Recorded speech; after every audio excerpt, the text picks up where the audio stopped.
Good morning time, good evening time, good afternoon time, whatever the case may be in your part of the world.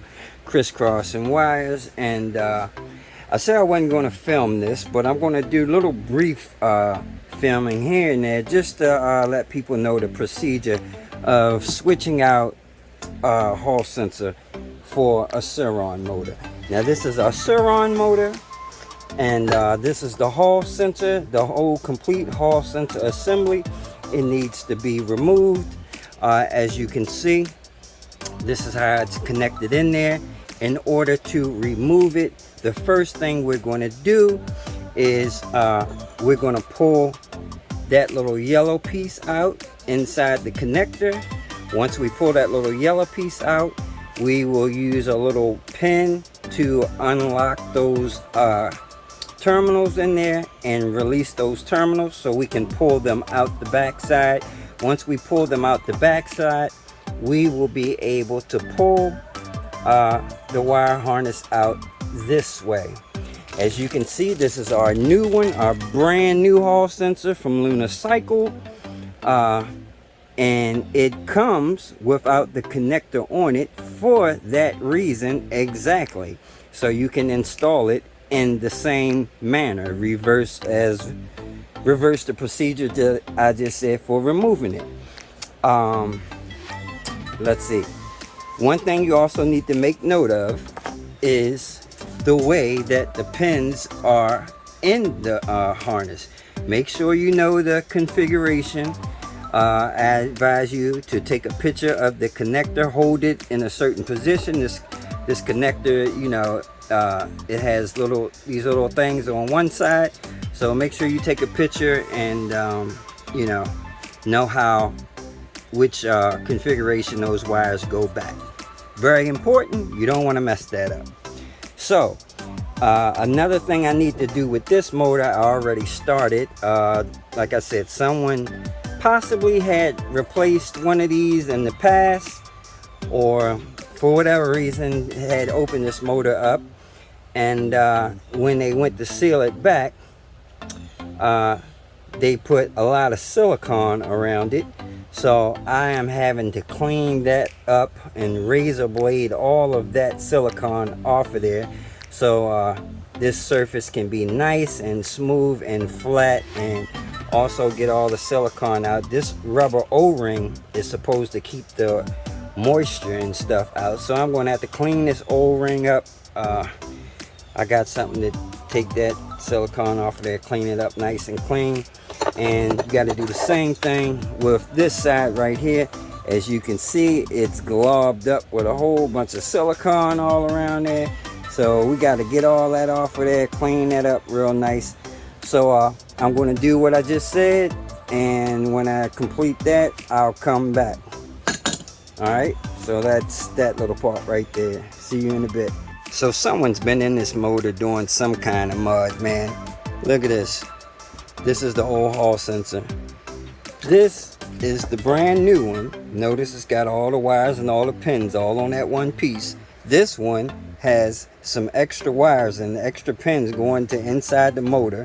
This one, the ground was tied to the ground over here on that side, and then this other wire was going in. Now I'm going to assume that's some type of temperature sensor. You know, I know some of them don't have temperature sensors, so I think somebody put a temperature sensor inside this motor. I'm not even going to bother with that. I'm just going to install this new one and call it a day. So guys, we are back. So I removed the old Hall sensor, and lo and behold, I find something in here. Looks like some sort of modification was done, because this is the brand new Hall sensor. Everything's on this one sensor. This is the old one, but it had an extra ground on this one that was tied to the ground here, and then it had another wire going in there. Now I'm going to assume that's some type of temperature sensor, but everything that this needs to work is on this plug here. All the you know, the proper wires, the hot, the ground, the phase wires, and this white wire, which again is a temperature sensor wire. So we're just going to go ahead and install a new one, not worry about that, and sew it back up, heat shrink over top of this. I'm not going to use someone else's old mod, whatever that is, so I'm gonna delete that. Anyway, I'll be back when that's done. Hey YouTube, so I am back.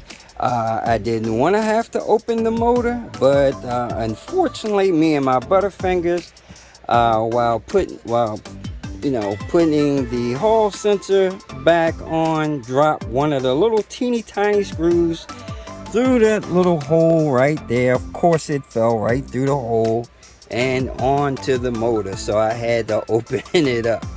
Anyway, great news. By me opening it up, at least I got to see and know that why this motor had been opened before, because it's got all brand new bits inside, man. That's a brand new rotor, it looks like a brand new stator, everything. So while unfortunately I had to open the top, I got to see then and let this guy know that man, he's pretty much got a brand new motor, man. Look at that, that's all nice and shiny in there, man.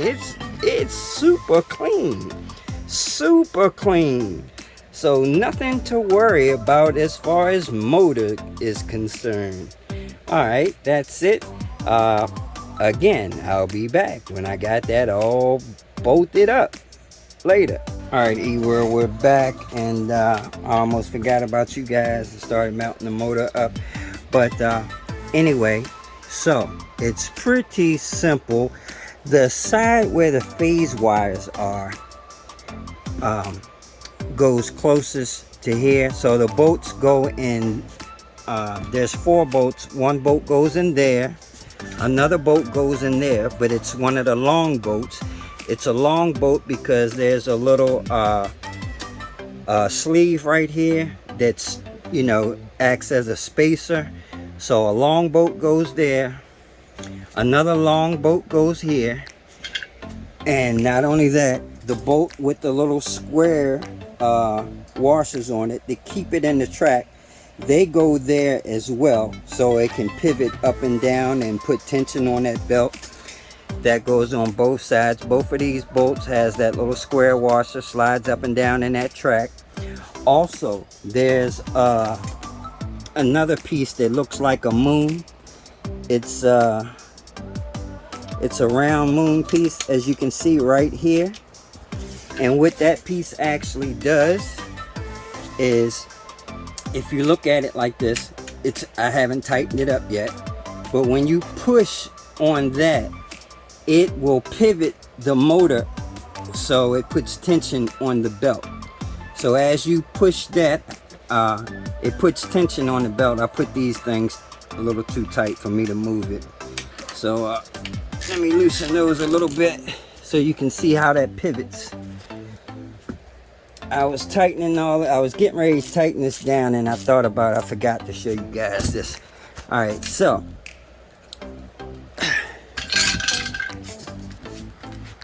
as you can see, the motor lifts up and they slide up in these tracks. I started tightening it down.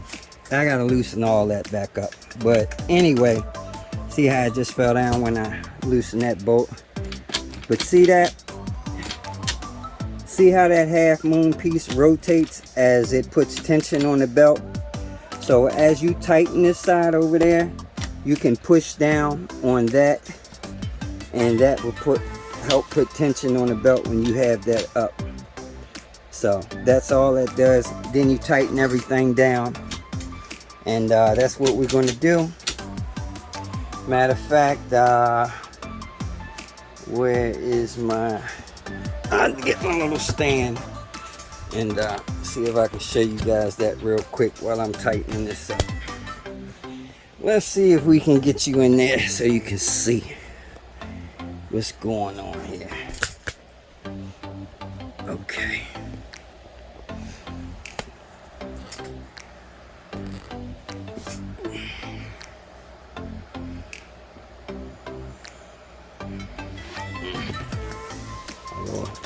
I'm gonna stand this one to act crazy right now. Alright. Turn it around like that. Okay. Alright, so let me get my ratchet. let me lift up on this, and let me give these a little bit of a tighten so it's not too loose. Put a little bit of tension on it so the motor kind of stays in place. Put a little bit more tension on this screw here, but as you can see, when I lift up on the motor and push that little moon piece down, that puts tension on the belt. Let me get this a little bit more tension. And this little moon piece has notches on it, so when you get it in position, like I'm gonna use this to push it down, so that puts some nice bit of tension on the belt. So we'll go ahead and tighten it up from there.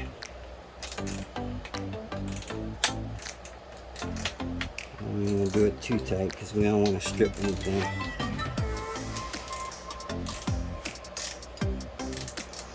But once all that's locked down, it ain't going nowhere.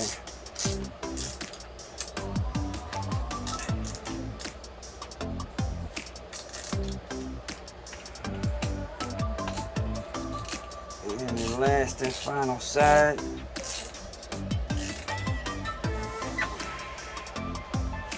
Alright, and the motor is locked in. And notice there's plenty of tension on that belt, as it should be. It should be nice and taut. Okay, so that's pretty much it. Got the motor mounted back in, and all the phase wires and the hall sensor harness is on this side. So we're gonna flip it back over and put the controller back up.